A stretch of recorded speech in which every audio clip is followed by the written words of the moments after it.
Hello everyone and welcome to a review and a little bit of a history of the Reggiani RE.2005 Sagittario, Sagittarius or Archer. Now, it's still a very new vehicle, of course, in 1.11, recently added, and maybe the best prop in the Italian lineup, possibly the best prop in the game.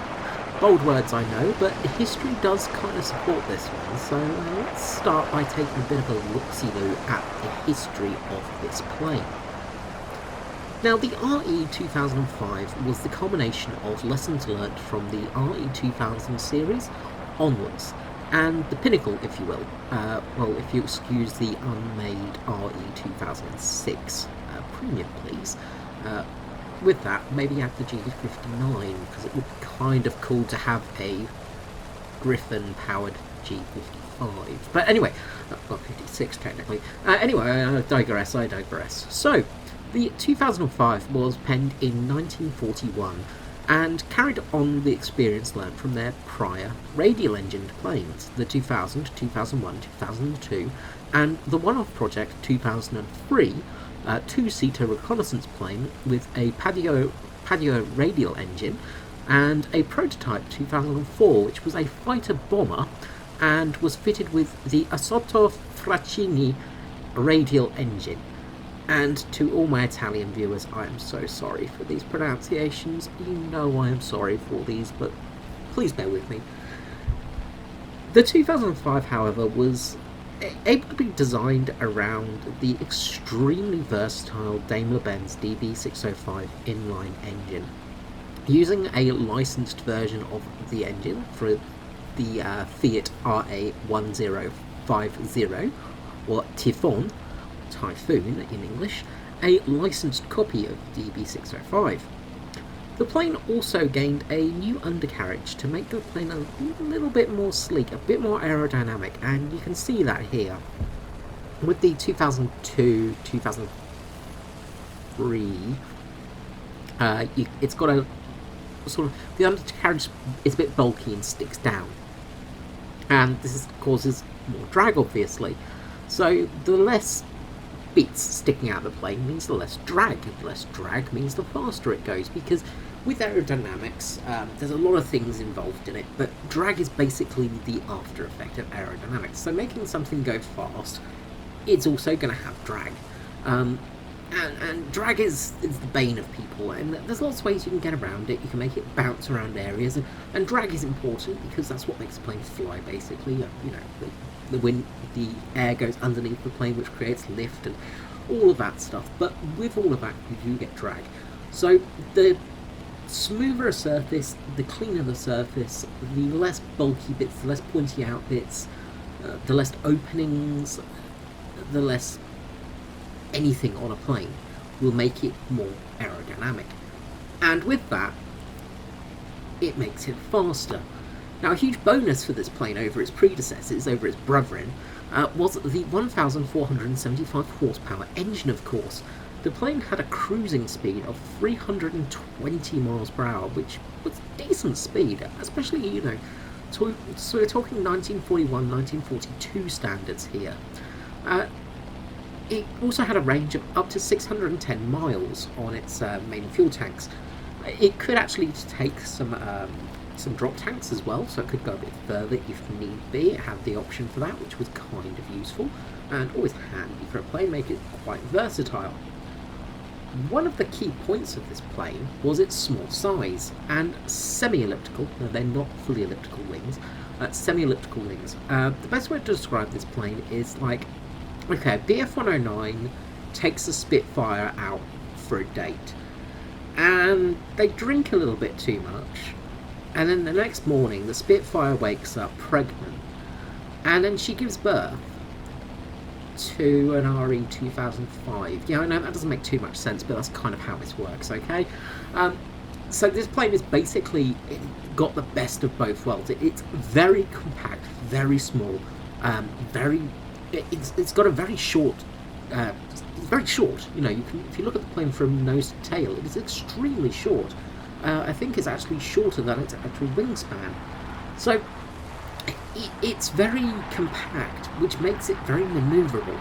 And this is extremely useful. I mean, it's not a bad mix to have the best of a BF-109 and the best of a Spitfire. It's a good thing. Now, the large inline engine took up almost all of the space in this plane, but neatly packaged around it were two 12.7mm machine guns, we can see them following, with a single MG151 20mm cannon through the engine bay and into the central hub of the propeller. Now, the twin Breda 12.7mm Breda Safter machine guns were synchronised, of course, able to shoot through the propellers. This means you've got great central mass of attack potential. Now, on the wings, you also have two MG151s. So altogether, you have three 20mm and two 50 caliber 12.7mm heavy machine gun. So you've got a fair amount of firepower, and you could just see that PE-8 was just absolutely ripped apart and stood no chance really. We just absolutely demolished the thing. Now, one of the problems with the plane was it was extremely small, as I said. Housed in front of the pilot was, of course, the engine, and it took up pretty much all of the space. This meant the MG151 in the actual centre part of the plane, the hub firing centre, 151, had to carry a little bit less rounds. So it only carried 150 rounds. So the plane technically carries 50 rounds too many in the game, which is, well, we won't tell Gaijin about that for now, I guess. There are a few historical inaccuracies nowadays, and yeah, that guy stood no chance. We just tore through that wing. The velocity of these guns are so good. If you get within 500 meters of somebody, they are in trouble. Now, the guns carried on the wings carried 200 rounds, and then the Bredas carried, where is it? 350 rounds per gun. Sorry, excuse me. The plane's 4 fuel tanks sit underneath the pilot in the wings, with self-sealing fuel tanks as well, leaving the short tail section for just surface control systems, hydraulics, and the oxygen tanks and bits like that, meaning the plane has a great centre of gravity. The stout rear portion of this plane really makes this plane handle fantastically. The roll rate is great. The turning rate is great. This thing just manoeuvres like nothing else. It's like a Spitfire on steroids. Many of the pilots who tested these, who flew them, compared them to around about the Mark V Spitfire for manoeuvrability wise in turns. But again, as I said, because it's so much smaller than a Spitfire, it's just got that really nice turn factor. It's just able to manoeuvre a little bit more than normal.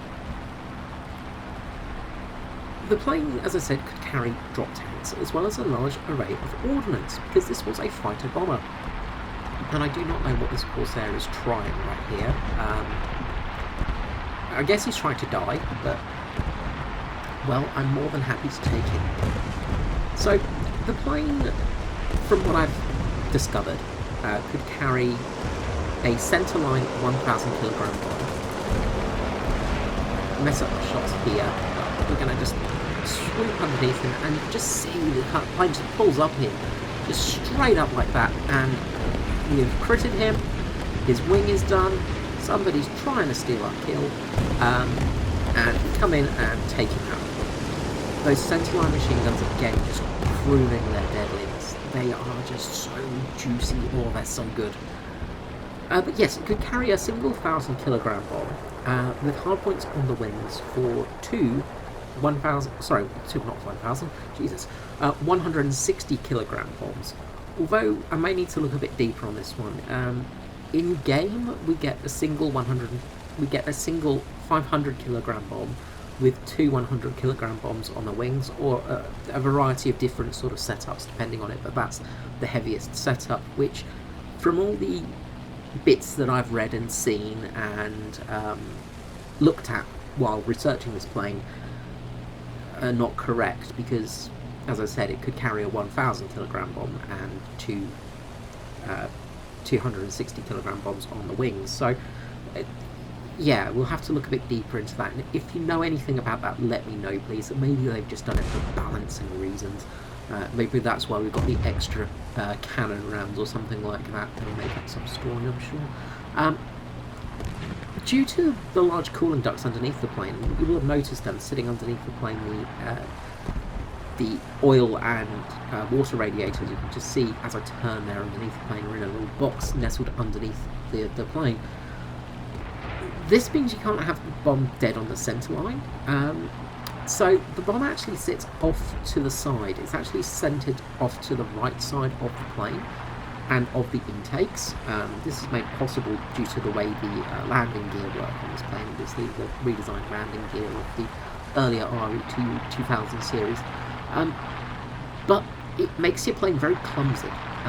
It doesn't feel right because the centre of gravity's changed. You've got a very heavy bomb sitting off-centre almost, and that can really throw you off slightly. It just doesn't feel right when you're flying it.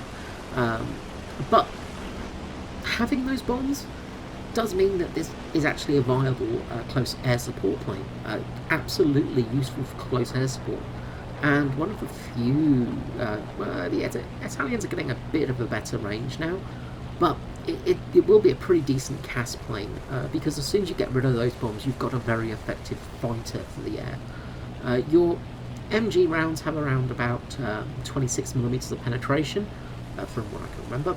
That's the same as the MG 151s and everything, you know, the usual rounds of those shells.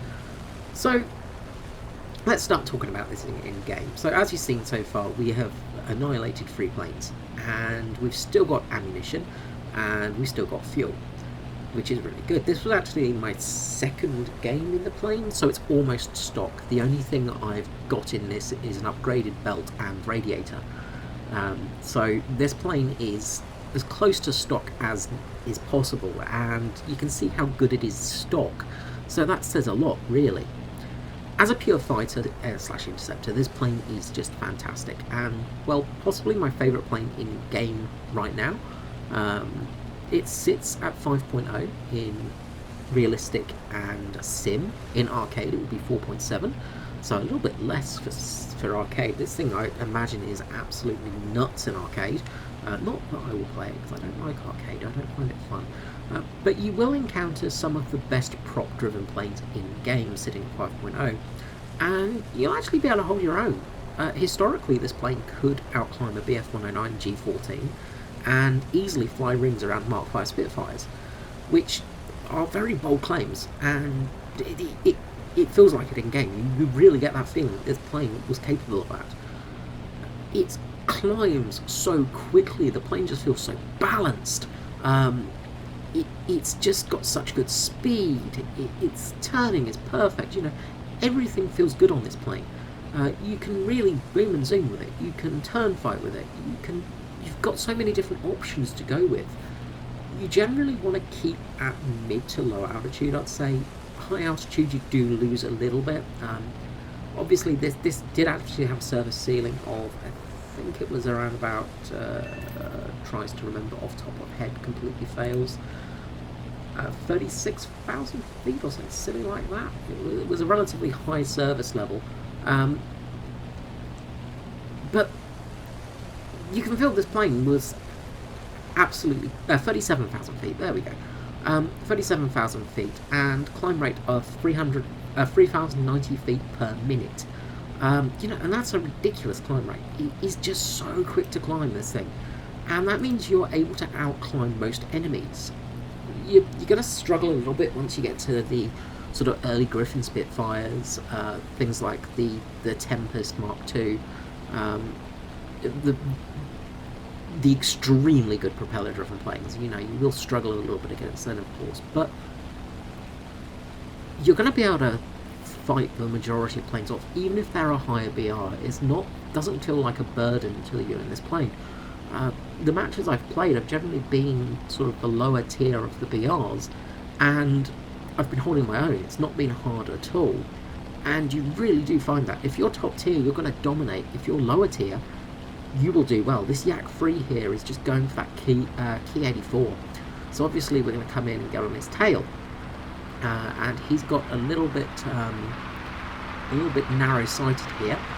And we're just going to swoop in, and the manoeuvrability, look, just maneuvers the Yak 3, just outmaneuvering it so easily.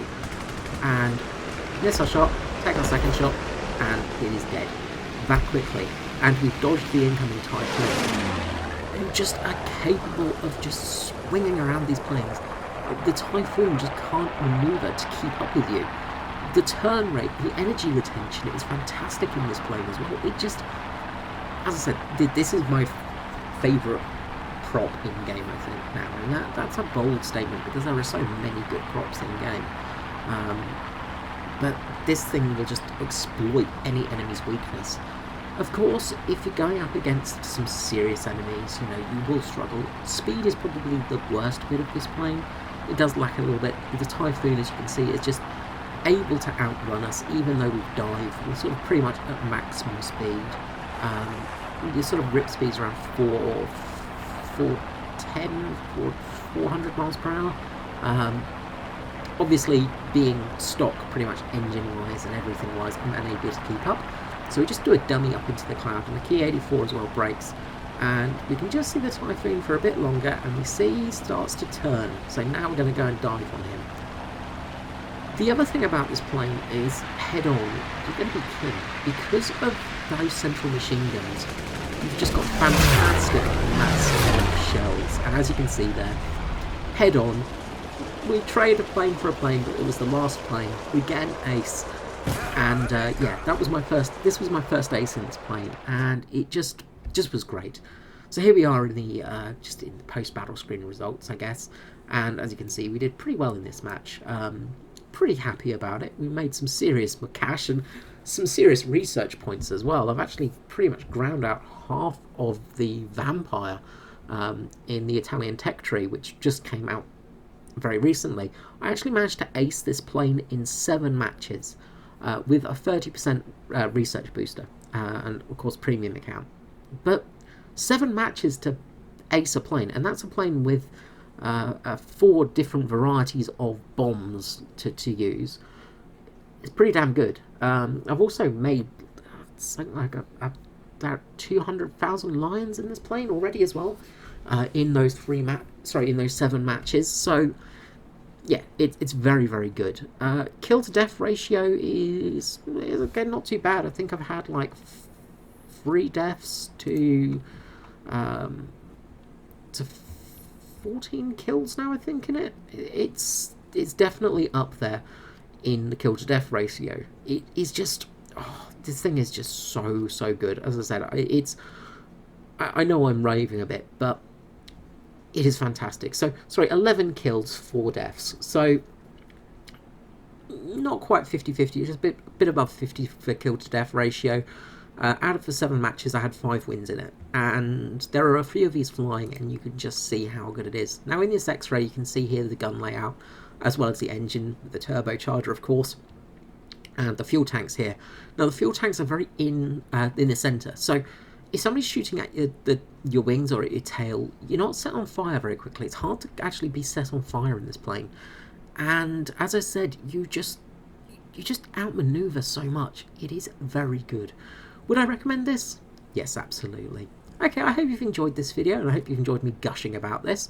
If you have, subscribe, like, comment, join a Discord, and just here, as I say, I'm just showing the bomb layouts. As I said, historically it should be 1,000 kilogram, but yeah.